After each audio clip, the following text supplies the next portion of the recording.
You're listening to the Blizzard Community Podcast, produced by geeks, for geeks. Welcome to Geeks of Azeroth. Hello. Hi.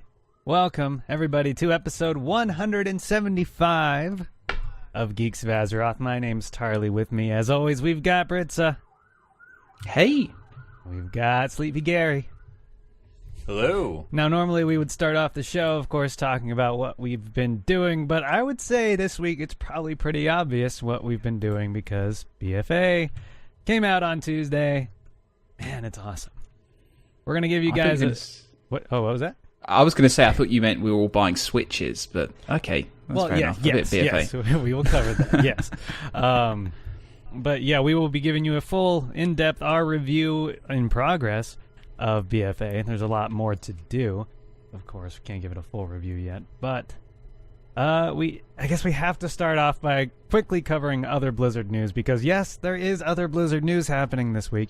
And side note, if we seem distracted, I think we're all probably still playing the game right now. Is that correct? No. By that I mean absolutely. I actually don't trust my internet enough. It does remind me of our episode we did on the launch of Warlords, Britzza, when we couldn't stop playing the game even to do that episode. That is true. I want to play the game. Don't get me wrong. I did say, can we cancel this show and play more BFA? So the show must go on, no matter what. True. Let's see. So, other Blizzard news. I guess we'll talk about that first. We called it again. We always call it. We're always right. That's what we do.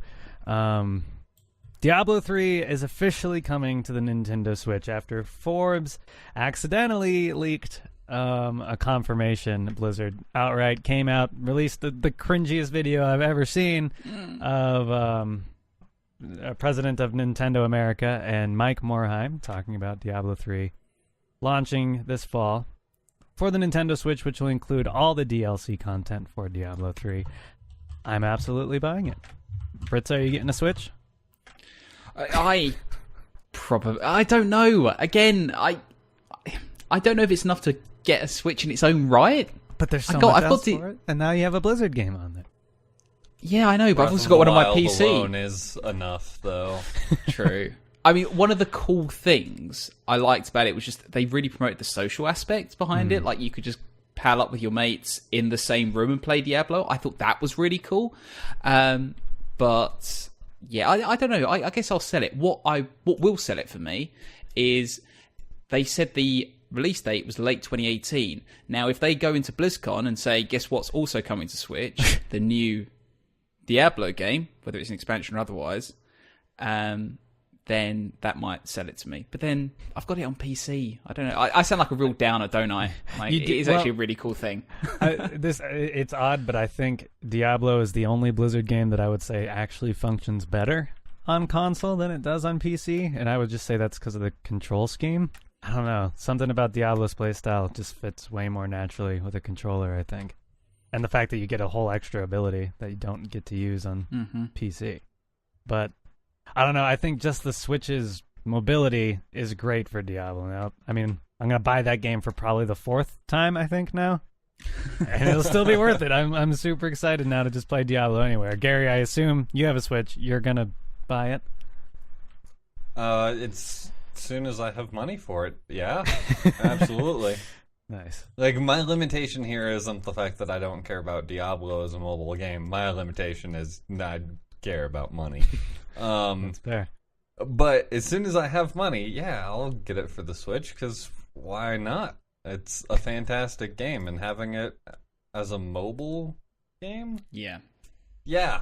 Yes, please. Thanks, Blizzard. Yes, thank you, Blizzard, indeed. It's the second only game Blizzard game you can take on the go, right? Because Hearthstone's tablet and iPhone. This will be the only second one you can't play. Obviously, you can play on a laptop, but you know what I mean. They're actually really stretching into portable, which is what we talked about last week. They've probably been chatting to their friends at King and whatnot, and just being told to get onto iPhones and tablets and Switches. So who knows what else might come. Right, and they even talked about the ability or the possibility of other Blizzard games coming to Switch in a recent interview after this news came out, and they said StarCraft 2, sorry, still a dead game, absolutely not. Which, I mean, makes sense. You would lose so much functionality of the game trying to make it a console game. Like RTSs are not built for controllers. I mean, I would say Halo Wars did a decent job. It wasn't, that in-depth of a game, but it did a decent job. And Command and Conquer did a decent job. StarCraft, though. I know. Like, it won't work. Yeah, it's not designed for consoles. Also, I'd like to take a moment here, just so we realize we have a new person in Twitch today. Yep. And it's Jay the Bard. Hey, Jay. Pretty friggin' fantastic. Hey, Jay the Bard. Welcome to the show. Hope you're enjoying. Still haven't found your character model, Jay. I need to actually go look for it. Oh yeah, Ishnu Allah for sure, absolutely. But Blizzard did say that Overwatch is actually a possibility on Switch, and that is extremely exciting. The game would definitely have to take a graphical hit, but at the same time, as stylized as the game is, it would be kind of like having Fortnite on Switch. It doesn't make a huge difference seeing it on there. I don't know. That'd be really fun if my account could link over. If not, I wouldn't have any of my skins, and that'd be a real bummer, man.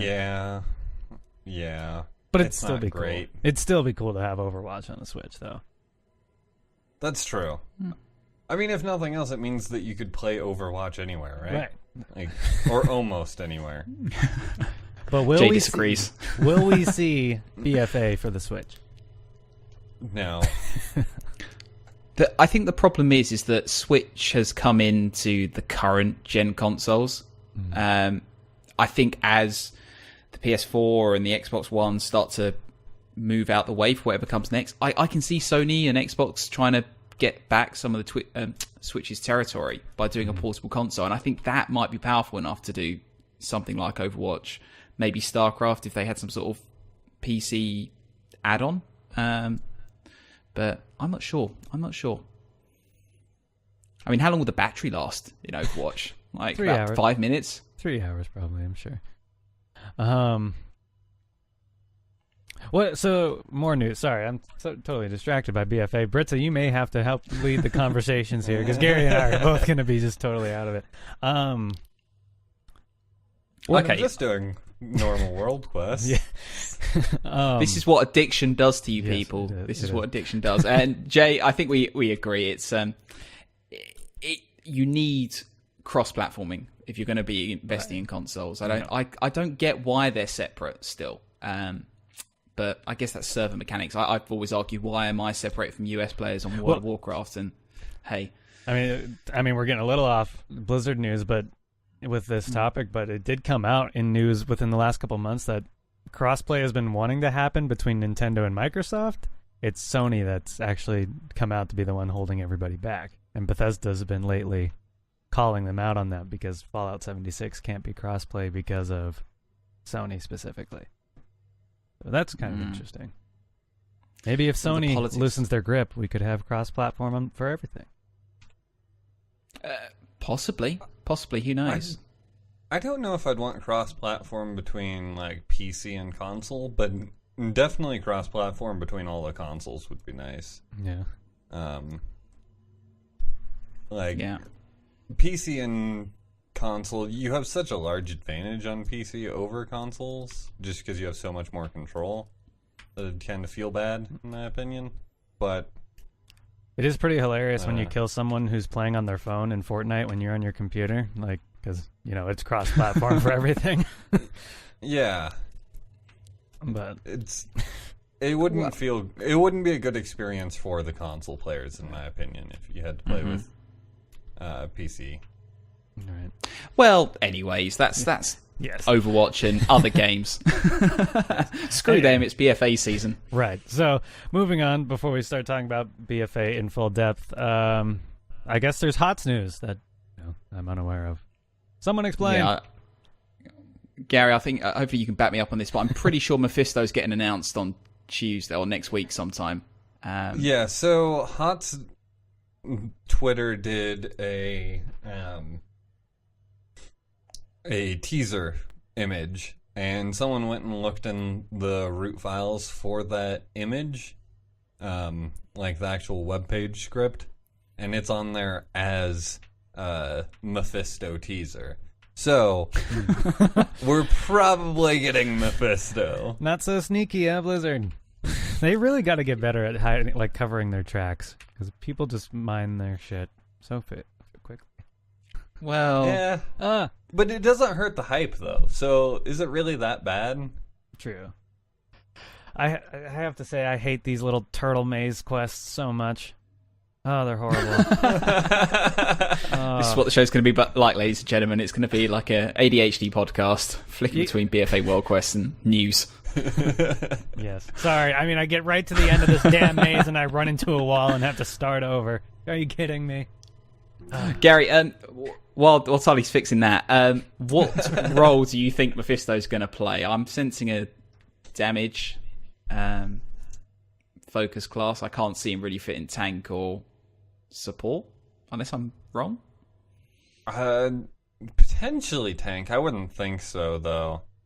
I would say damage. I would have said specialist. Like, I feel like specialist is where you probably would have laid at if Blizzard didn't pretty much just say that specialists are dead and being converted into, damage or whatever else they apply to. They're doing an Overwatch, aren't they? They're just bringing it to a three choice. They realise WoW players have 3 options, so no one else should have more than 3 options. It makes sense. Well, what it mostly came down to for HOTS was they decided, hey, instead of doing specialists, because specialist is just kind of a weird tag that they give characters that didn't fit perfectly into something else, right?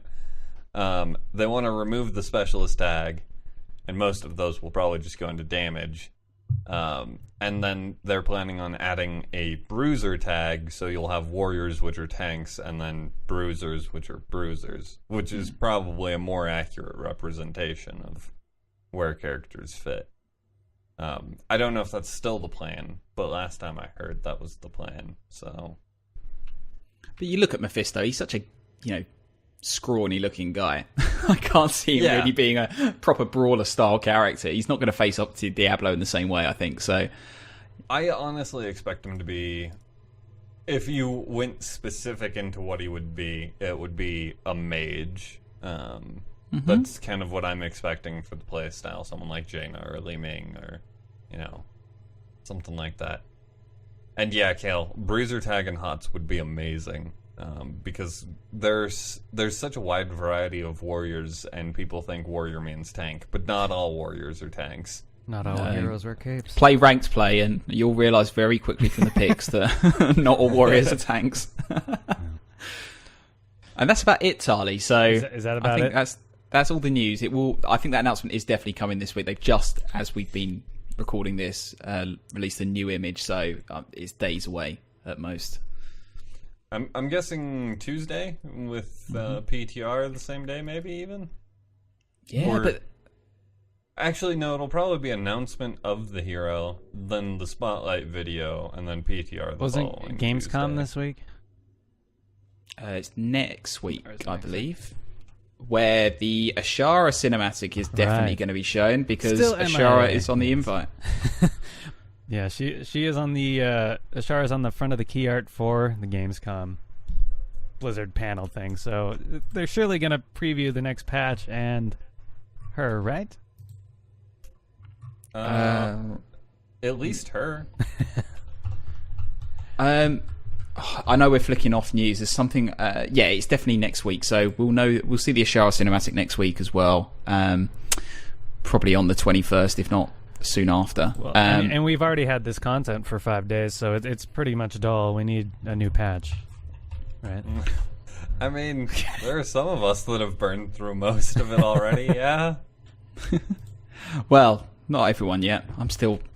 The fact is, I've completed the main Tiragard storyline, but I still want to hang around and do that zone. I mean, the leveling. Anyways, sorry. Yeah. Before we get into that, can I just say the Ashara cinematic might have had the wind slightly taken out of its sails because there was obviously Talis and Nevertel have been doing their thing, and they've been not talking about old gods and how they're definitely not part of this expansion. And Adam Weston has shared a photo on he's the Nixium community mod, and he shared a photo from what he found far off in the north of Vol'dun in the waters, and he's found a horn, and looking over the cliff past the horn is a big ass kraken just bobbing around at the bottom of the ocean. So that's out. Apparently anyone can go and see that. So where if is you're that floating at? around Vol'dun, that's in the northern waters of Vol'dun, and it's a horn, a conch-shaped horn, and or a spiral-shaped horn, and just over that ridge you can see very clearly. We've liked it on our Twitter feed, but you can see just a big ass kraken. It's like the one from what's his face? Yeah, Pandaria? No, Kata. Kata. Yeah, you can, and I mean in the dungeon, what is Shrine of the Storm? Yeah, there towards the end of that, while you're swimming to the final boss. Yes, you get to swim to the final boss. It's pretty cool. If you look down this like open cavernous area that you're swimming through, you see tentacles, like actual tentacles, just wrapping around. And so Blizzard is there's no old gods in this expansion at all. None. No. Zoth, the old god you're looking for. Yeah, let's dive right into this BFA discussion review, shall we? And Britzza, I actually want to start with you. I mean, you're getting the freshest new perspective of the game. You're like kind of just getting to dive right into it. What are your thoughts? I love it. I've only played Tiragard at the moment. My week was just so hectic between finishing off a video for our YouTube page and just work, crushing my extra time. So I only managed to log in properly on Saturday. I got a few hours in, and then I thought, right, I've got all of today to play, log in, and the servers were an absolute mess. I don't know if they were getting DDoSed or something, but it was awful. So I only really got to play, start really playing a few hours ago. But I love it. To, I guess, wrap up my brief first impressions, people have talked about how the story of the zones blends so nicely together. Totally right. I love how, maybe my memory of Legion's off, but it did feel like you were seeing sporadic stories kind of happen in different parts of the same zone. They all kind of talked about the Legion was the sort of central theme. There were different people fighting the Legion in different ways, or different parts of the Legion in different ways. And you were just going to check them out because someone told you they're over there, and then they go on their own little journey. The Tiragard missions, if they send you off, it's because it seems like a real thing, a concern for that particular zone. So it's a really nice blend, and I feel like I'm carried with the story writing rather than chasing the XP. And that's more of a mindset than anything else. I'm not going off to do quests because I feel I need to get the XP to finish off the zone or to get to the next level. I feel like I'm doing those quests because they are continuing a story for this zone, which is really cool. That's obviously just the Alliance side. I presume the Horde side is the same, if not better. Yeah, I mean, I love the fact that it, like we said, Legion was just, each zone was kind of like its own story that had nothing really to do with the Burning Legion invasion, or so it seemed like. We have, at least from Horde, we have a clear objective when we're going to Zandalar, and that's to recruit the Zandalari fleet to help fight the battle for Azeroth. So we have this clear objective from the beginning. And then just going forward, like each zone, you go through every single zone storyline, it's a cohesive, like, we're just helping these people, then helping these people, then helping these people, and then once you finish all three zones, it ties together really nicely with this awesome scenario and this amazing cinematic. The story was just brilliant through Zandalar. I was extremely impressed, and like, I don't know, personally me, I didn't like Zuldazar when I leveled through it on beta, but actually really ended up thinking that zone was one of my favorites, leveling through the second time. Just because of how it ended. The issues with Zuldazar still exist, right? It's very still disjointed. really sparse. Yeah. It's kind of disjointed. But the story makes the leveling much better than what beta seemed like. Because, man, that story. Yeah. Super cool. But I think overall they've done a really good job of tying the entire story together, and like Britzza said, you're kind of playing through a story more than anything. I will say the one issue I kind of had with the Horde side, and I don't know if it's the same on Alliance or not, because don't play Alliance. But it does seem a little bit like it feels pretty like everything's happening at once when you're playing through the story. Like every zone story takes place on the same day, kind of deal. Which makes it feel kind of disjointed for me. Well, especially because we did it like in this one sitting. Yeah, well, and the events that take place in each storyline, because of the fact that you can choose any of them first, all feel like they kind of bled together and then culminated in one thing after you finished all three of them. Which is probably the best way they could have done it, right? Without making you or forcing you through a certain path. But it was my only nitpick that I could potentially have with the questing, or that it was just hard. Because once you hit like 118, stuff hurts. You couldn't pull more than you really couldn't pull more than like 2 things at a time without being scared to death. Was it the same as a DK? I mean, I thought maybe plate wearers would have it a little easier. So, as a DK, yes, it probably would be the same. As a Frost DK, not so much. Because you can deal such crazy AoE burst as a Frost DK that you can get away with just pulling huge groups and then saying, well, hopefully you'll die before I do, and normally they do. I found with playing Frost DK, I'm just absolutely smashing everything. I can pull groups of... I can pull elites. You know, you get this quest where it's suggested players 3. No, I solo those pretty easy enough. I'm pulling like 6 or 7 mobs in a go and not panicking. I'm owning the damage meters, and maybe a segue into it, war mode.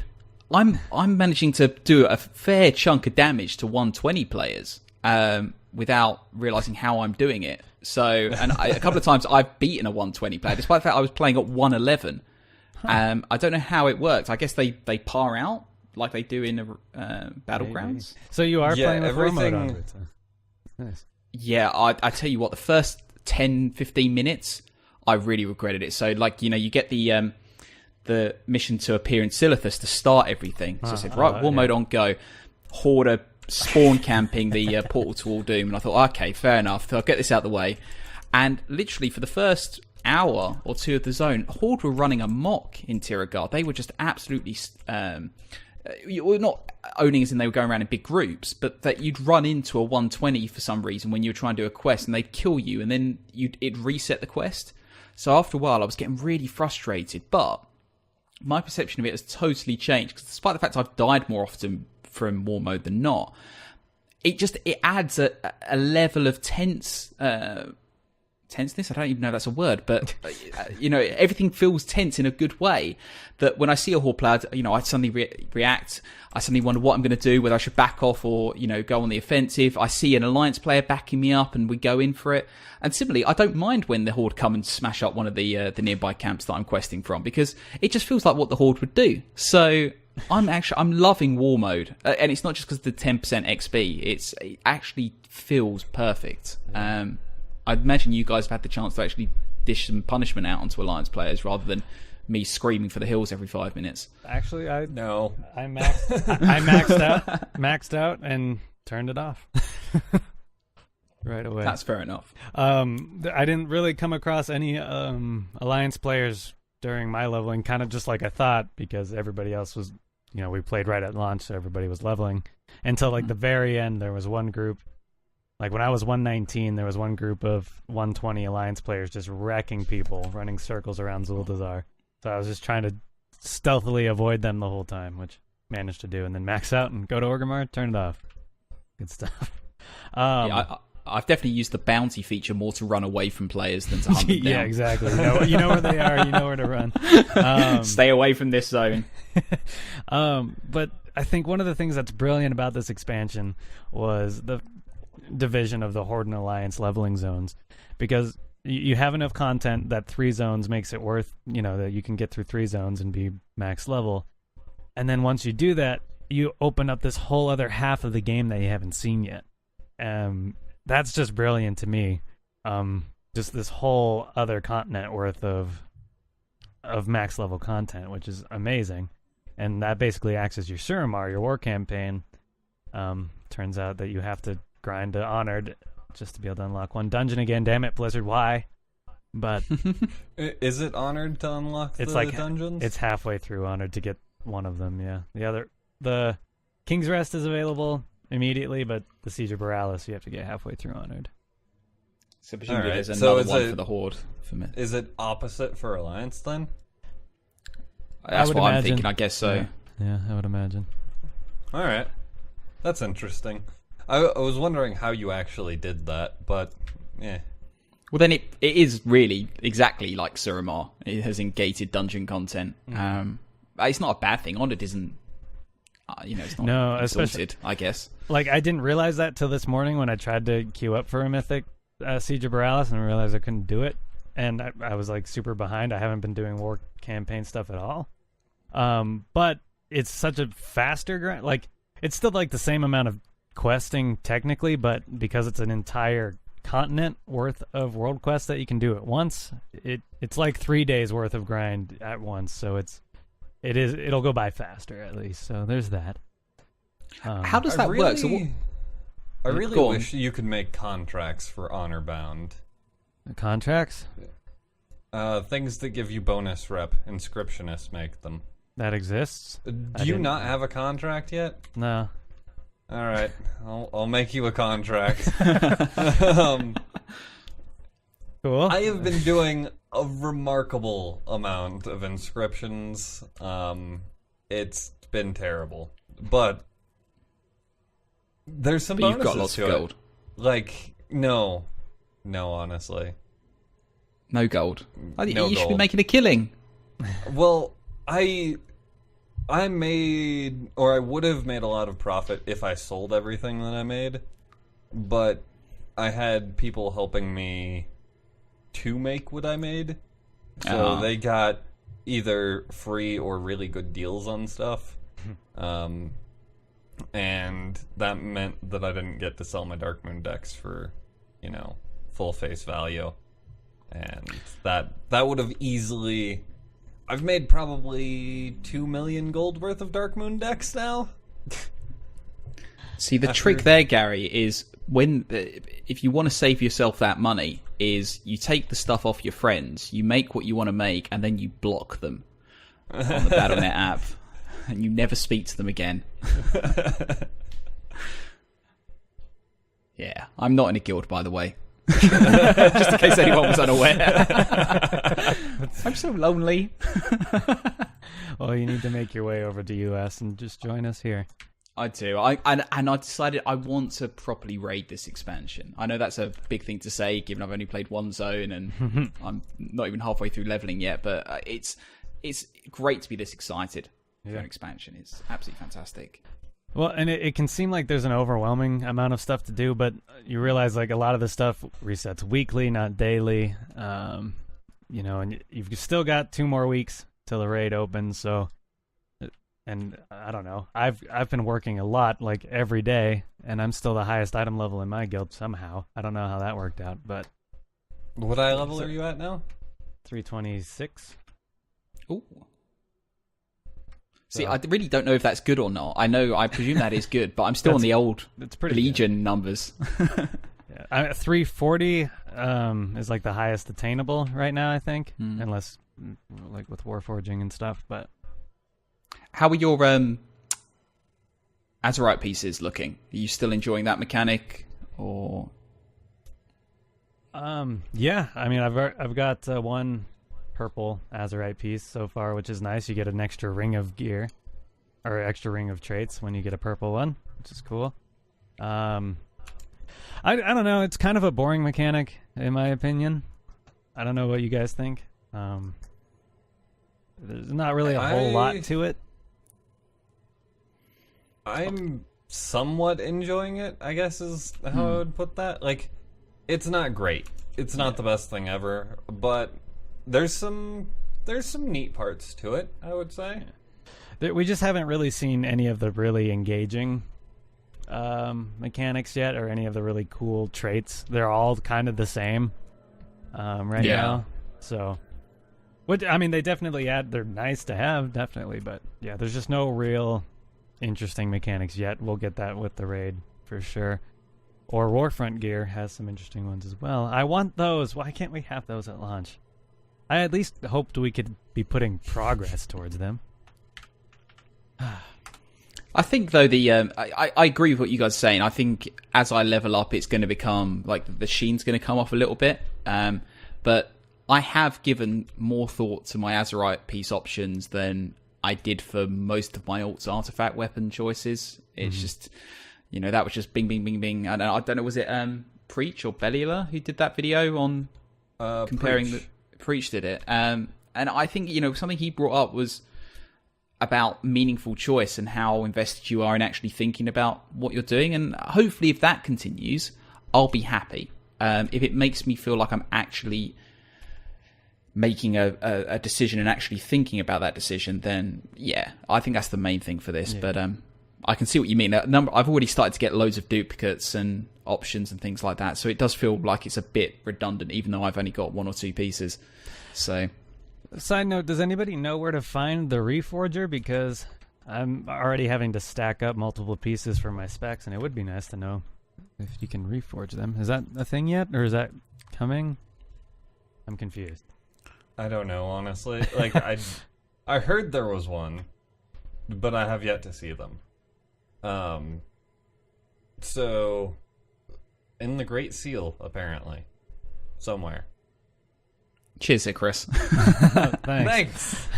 As opposed to the Great Sea. Somewhere in the Great Sea, maybe? I don't know. The Great Seal is the Horde capital, which is gorgeous still. It's really cool. But it's annoying as hell without flying.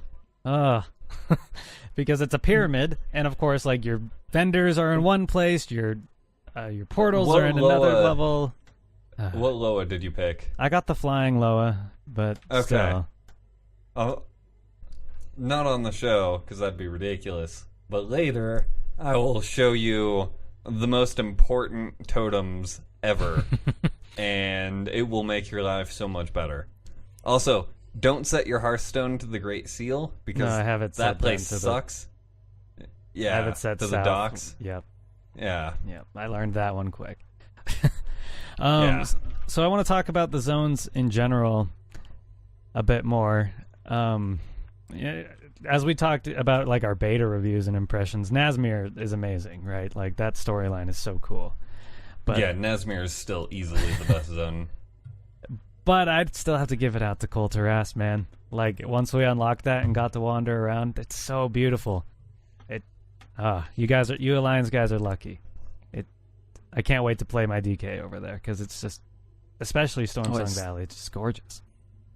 Well, I that's the one I'm checking out next. But the Tier Guard, it's great. It just really does feel vibrant without getting previously we've had zones that have kind of fluctuated all over the place, but it does feel consistently one zone, which is really good. But it's got lots of just different vibrant stuff going on. There's some really nice quests in that, which I won't go into, but it's all about Borealis, I guess, in some ways when it comes to the Alliance when you first start off, and that is an incredible city. I mean, that is, I'll be honest, that knocks Dalaran right off the perch. I'm not saying Dalaran was particularly the best capital city in the game ever, but as a hub for a faction, I think it's definitely one of the best ones, and it's just really nicely sewn together. The story behind that, as you start to meet Admiral Proudmoore and start to see some of the faction tension behind there, it's just really nicely set up. I'm trying to avoid any spoilers, but hopefully you get it is. I can't really talk anymore without spoiling it, but it's I really like it. And that's all I'm going to say. I'll let you guys talk about the Horde one. Well, I did take a misstep when I was trying to find my way from one flight path to another when I was doing my war campaign in Tearsguard Sound, and ended up right in the downtown Borealis, and that was terrifying. Just trying to get out of there. Managed to just jump off the water and use my jump off into the water and use my seahorse to just swim to safety, but it was nice. It was exciting. But yeah, otherwise, yeah, Zandalar, I like it a lot more than I thought I would. Previously to Battle for Azeroth, I was never a fan of the troll stuff, anything to do with trolls. I just thought it was tacky, very weird, but I'm digging it. Zandalar is awesome.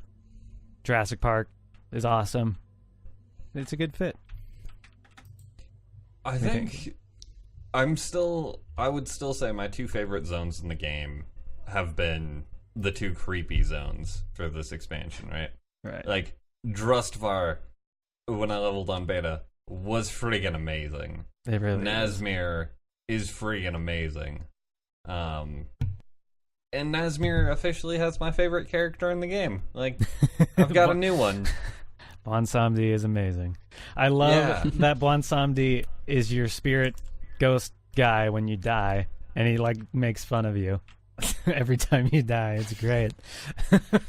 So I don't expect a whole lot of people to get this reference, but being a parent, I watch Disney movies because that happens. Bonswamdi is totally the villain from a Disney movie, Princess and the Frog, which is actually, I would say, one of the better Disney movies out there. So if you can bring yourself to watch a Disney movie, watch that one, and you'll get a kick out of it. Like, the way he moves, the way he talks, you can tell where the inspiration came from. Yeah, he's kind of crazy. He's really amusing. Britzza, I would highly encourage you play a Horde at some point, just because Nazmir alone makes that worth it. You talking about that, Gary, does make Ashvane for the Alliance side, Lady Ashvane. I think you could say she's possibly inspired by some Disney characters. For some reason I'm going to who's the villain in Little Mermaid? I don't know why. Ursula. Ursula. I'm getting a very She's Ursula also the vibe. I villain think in our guild, but I'm not going to say that. But saying that comparison could be just because there's a lot of tentacle stuff going on. But yeah, no, I know what you mean. Let's talk about dungeon content now while we're just grinding away here through our review. Have you done any dungeons yet, Britzza? I have done the Freehold one. Did that today, which I really liked. I think the cool thing about Freehold in particular, again, it might be similar to some of the other dungeons in the expansion, but it is, because Freehold is a quest zone, like in the open world, which you play through in the Alliance campaign, and then you revisit it in dungeon form. It's open space dungeoning, which I love. You can approach bosses through lots of different routes and think about how you want to get in there. I mean, it doesn't really matter when you're leveling because you just smash through it anyways. But Mythic, I can see some really interesting combinations and routes to try and get to different bosses. So yeah, I'm liking that. Really liking that. Again, have to see what happens when it gets to Mythic, but it's nicely put together, albeit they haven't been particularly difficult in the leveling environment. I guess that's just leveling, but we just tend to smash through stuff at the moment. So I'm feeling I need to get my Mythic game on as soon as I hit 120. Mythics are no joke. That's I just started doing them yesterday or 2 days ago. I've lost track of time this week. But I've had the chance to do every dungeon except for Siege of Borealis at this point, and I would say that they're definitely on par, if not better, than Legion dungeons for sure. Like they're just really interesting. The boss mechanics are good.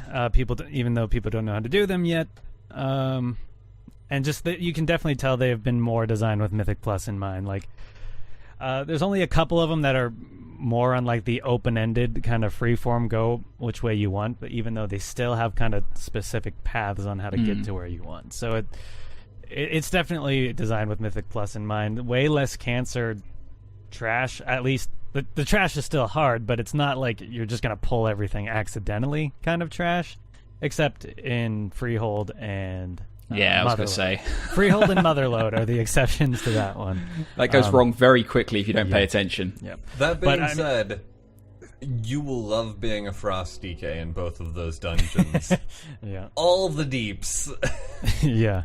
But yeah, the dungeons are super fun. But you step into a mythic and it just changes everything. Like every mechanic that you weren't paying attention to will just one-shot you.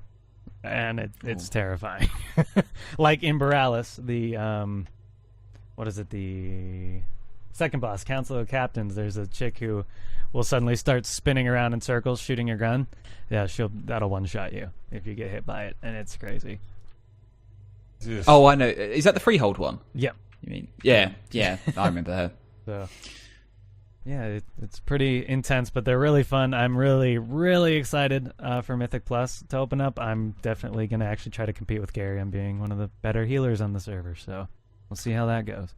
I'm not sure how I'm going to end up doing on healer this expansion, because oh yeah, your I've DPS. been putting yeah. Well, it's highly unlikely that I'm actually going to have a slot in raid to heal. Which is unfortunate, because I really do like Resto Druid. Well, won't we hit... What about Mythic? So, looking at Mythic comps, typically it's 4 healers. Oh. Like, I'll be geared for it still, but I don't know how much effort I'm going to be able to put into Mythic Plus on a healer that I'm not raiding on, if I'm raiding on a DPS. So, I don't know. We'll see. At any rate... I'm enjoying my DPS at least, so it's not the end of the world. That's what it counts. That's what counts. It's all about damage meters at the end of the day. I mean, as long as I'm the first one on there, yeah, absolutely. Then it's all about damage. Then it doesn't count. Yeah, I agree. If I'm not at the top, then they don't mean anything. They're just numbers. Fair point. Have you guys, Taryn Gregory tweeted a couple of days ago about transmog cutscene anxiety, where your transmog is you get a new piece of gear, but you don't transmog it. You look homeless.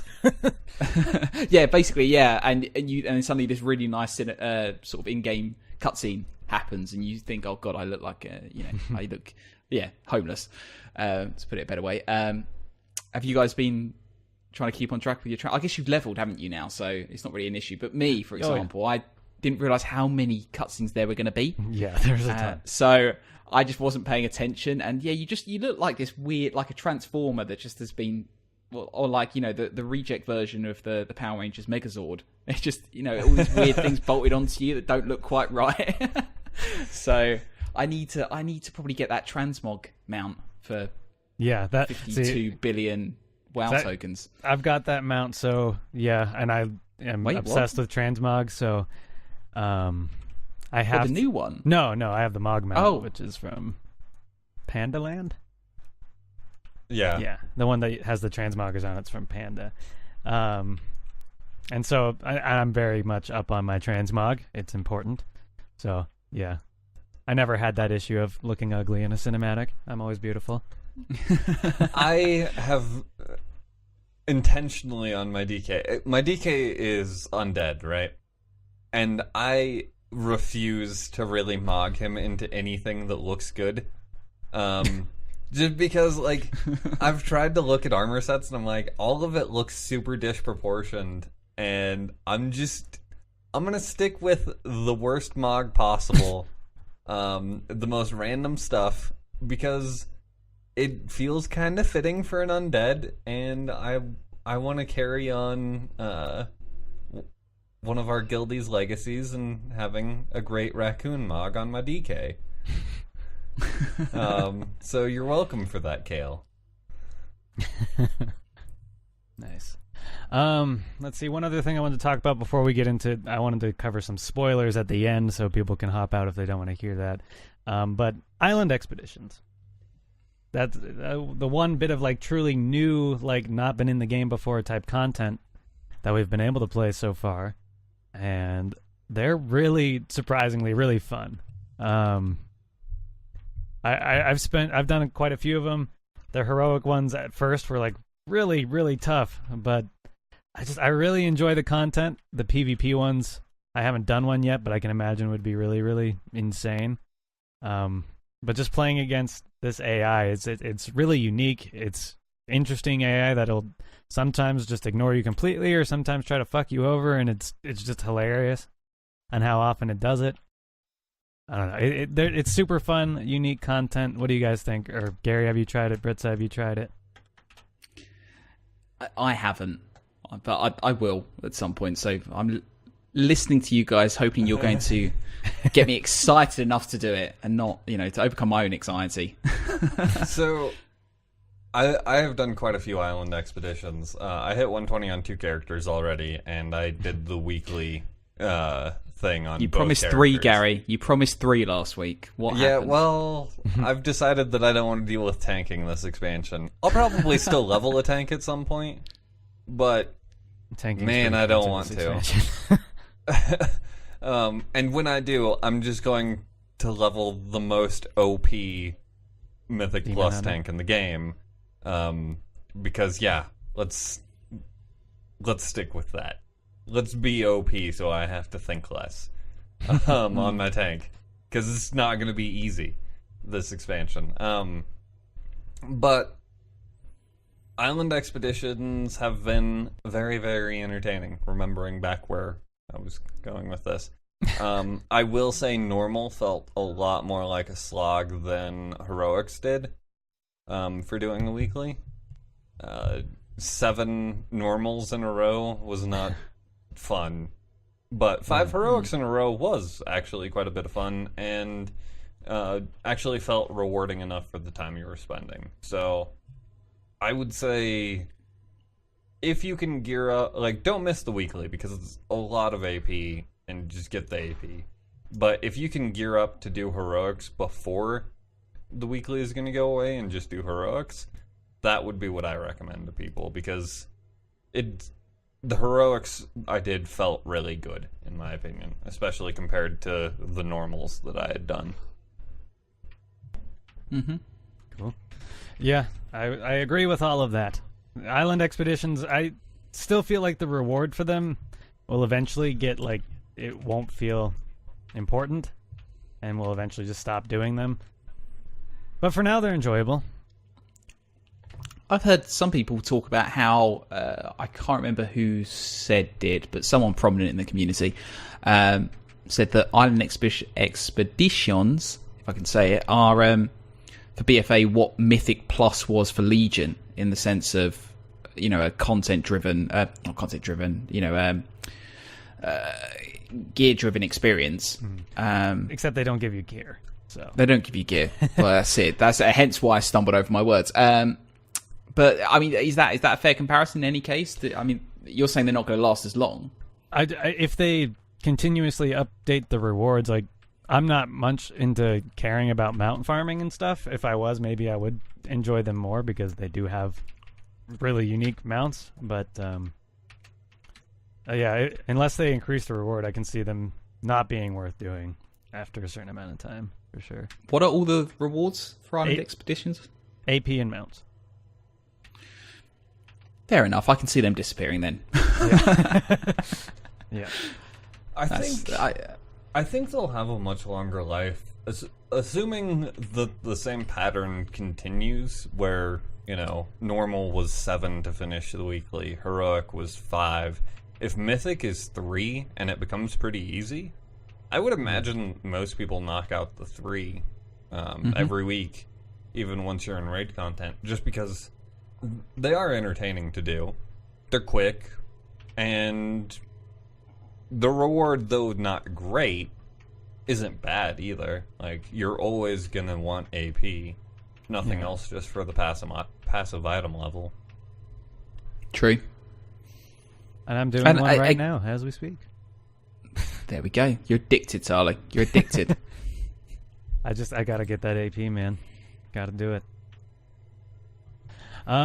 So last bit before we hop into 20 questions, I wanted to talk about some spoilers. So it's Horde spoilers. So oh yay, that's fine. if you don't want any spoilers, hop out of the show at this point. It's been fun. Thanks for listening.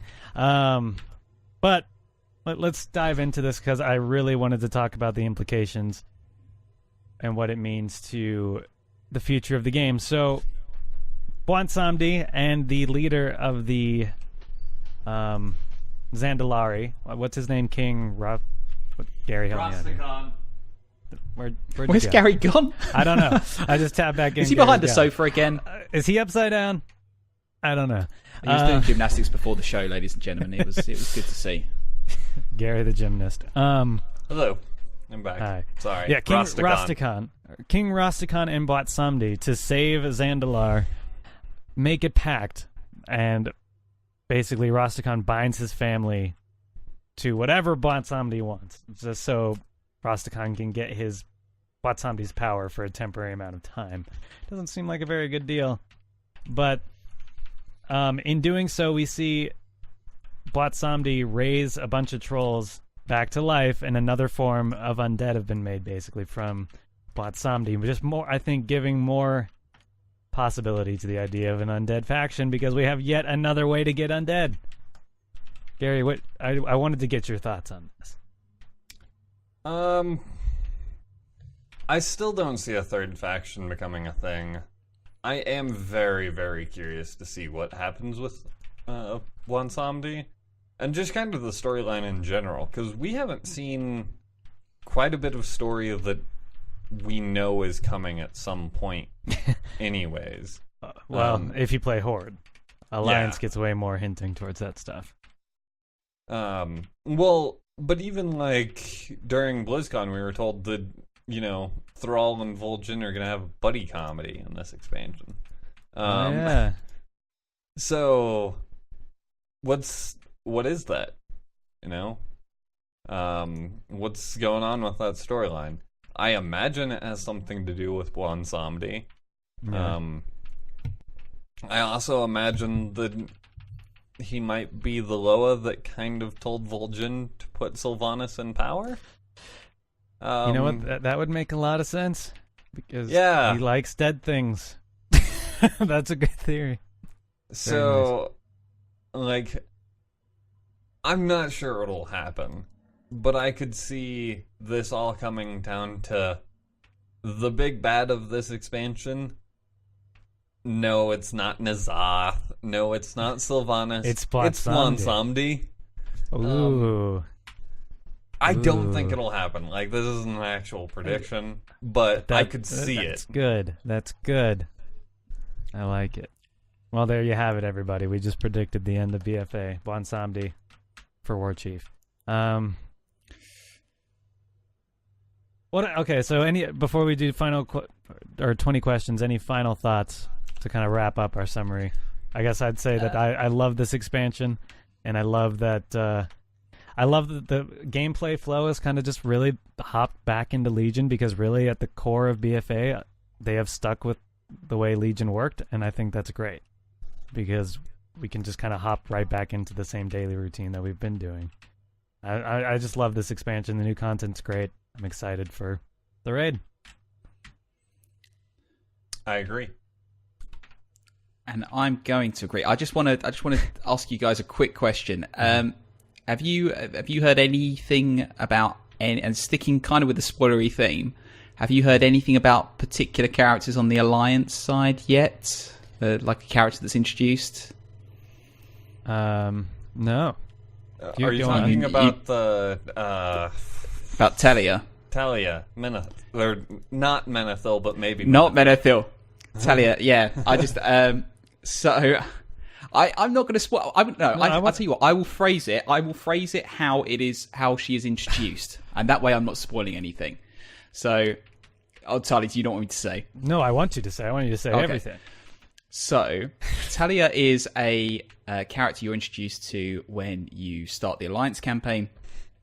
She is a member of the Admiralty Guard, and effectively she's very similar to.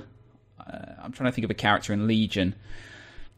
I can't think of one, but probably similar to probably one of your main characters for your Order Hall. If you think about how you play through those, it's a character who constantly plays with you, or certainly through Tiragard at the very least. However, she is placed as a squire under one of the Alliance characters there, or one of the Call to Us characters there, called Cyrus. And the interesting thing about her is what you find out almost within minutes of meeting her is that her mother and father aren't around, and they don't talk about her mother. But the reference you get for her father in the first few minutes is that she didn't know much about her father in terms of how he died, or that he was a knight who got killed at the Wrathgate. Yeah, well, it's Bolvar's daughter. Bolvar's. It's Bolvar's daughter, and that's revealed pretty early on. Now, we talked about a few months ago. I said how Bolvar's sister was given a new character model for the Paladin Order Hall, and what we find out, and again, so jump off now, people. Stop the recording now if you don't want to get the spoilers. But what you find out is that she didn't know her mother, but her obviously Bolvar was around in Lordaeron, and they fled the Scourge. Now, can you think of another character, possibly female, who had a husband and a child, who perhaps lost contact with them in Lordaeron when the Scourge hit? I again, it could be sheer coincidence, but I don't think there's coincidences in this game. No, if it's right, you pretty much from the Alliance campaign, you meet what I guess is being set up to potentially as the heir to Lordaeron, and that's interesting. That's interesting. So I don't know how that plays out in the later campaign, and the fact that it's been spoiled for me, and I've only played one zone, says a lot. Again, you find out most of this stuff almost immediately from her, so it's not kept a secret. But yeah, that's pretty big. So yeah, the Alliance has its fair share of things going on, and potential monarchs and war chief equivalents coming into play. It's going to get interesting. All right, and so any final thoughts then, Britzza? I mean, like any on the game? Oh yeah, it's okay. Yeah, it's good.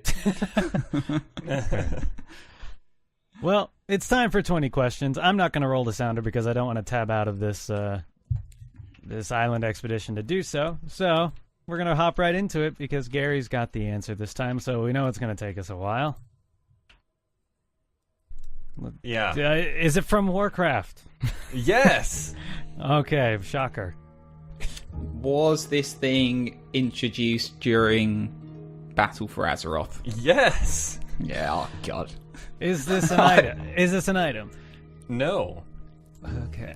Is this a person? Oh god. Oh yeah. Are you asking if it's a person or a character?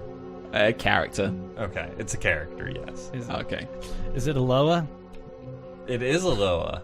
Oh, that's easy. Is it Tortalis?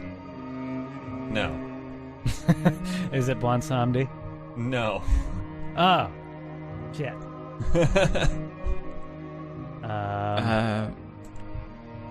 Was that question 7? I lost track pretty quick.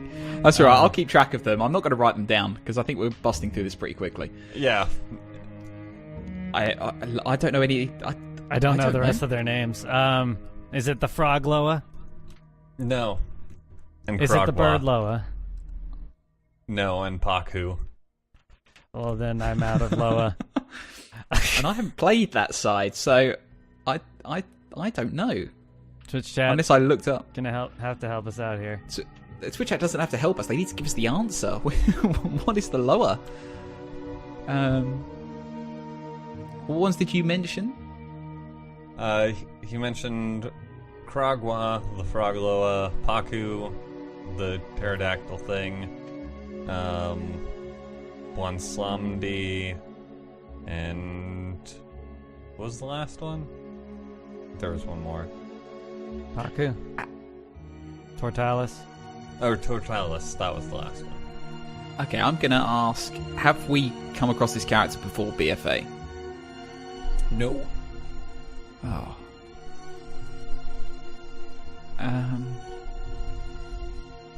I don't know. Tarley, I've got nothing, mate. Yeah, I don't know. Don't know. Got nothing. We might have to give up. Question 10. Is it Jaina? Is Jaina a lower? She's not a Dreadlord, but she might be a lower. Is it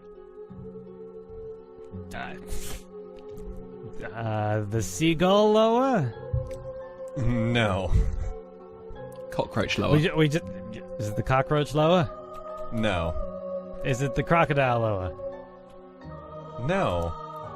Is it? I promise you, this is super easy. I've gone through all the Loa that I know. Is it? Now, hang on. Let's narrow down. Is it the bird Loa that you picked to fly you across the temple? No. Okay. That's 14, I think.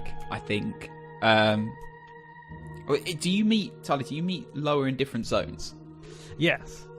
So if we narrow down which zone we meet this lower in. Is it from Nazmir? No. Oh, Jesus.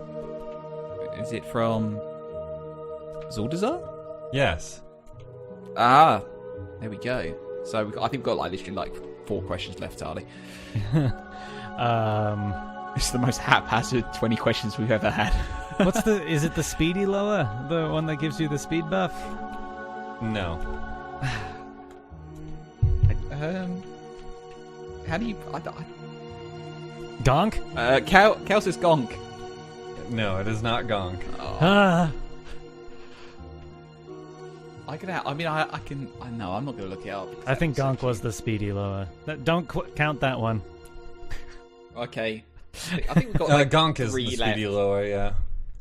We've got 3 left. I don't know what I'm trying to think. I don't know any of these characters. Yeah, Is it so? Is there an actual troll lower, Tarley? Well, is there a character who becomes a lower? the dinosaur dude. The Loa of Kings. What's his name? I don't know his name. Is it him? The Loa of Kings is correct. Razan. Ah. Woo! Oh, wow. Literally the most important Loa in the game. Yeah, I don't know why. I totally spaced on that guy. Yeah. 50% of your team here, though, hasn't played any of that content. He's also a dungeon boss, but yes. Yeah. Yeah, okay, well, that about wraps it up. I promise next week we will be more cohesive in the way we do the show because we will probably be paying attention and actually doing the show correctly next time. I would imagine, maybe. But thank you. It's much less likely we'll be playing at the same time, at least. Yeah. Thank you, everybody, for listening. Everyone else is, let's be honest. Yeah. Thank you, everybody, for listening. As always, you can check us out on iTunes, Stitcher, Spotify, YouTube, and right here on Twitch TV/Geeks of Azeroth. You can find us on Twitter at Geeks of Azeroth. You can find me at Epic Geeks Tarley. I almost forgot my own Twitter handle. Britzza, where can we find you? You can find me at Britzza_EG. And Gary, how about you? You can find me at Epic Geeks Gary. And remember to check us out. Check out our YouTube channel because Britzza made an amazing video with an amazing theory talking about the world trees. It kind of blew me away, Britzza. I did not expect the amount of just pure research that you actually put into this video. It kind of blew my mind. The amount of information you gave. I could have leveled about 50 120s in the amount of time I've spent on that. Probably. But I can't even imagine an alternative now. Like, that makes so much sense. The theory, the 5 keys to light their way, 5 world trees. Check out the video. It makes a lot of sense. And it's really well done, just like the statue video. So check us out. We're going to have more content on our YouTube, youtube.com/Geeks of Azeroth. We'll see you guys next time. Have a great week in BFA. Ta-ta! Boy.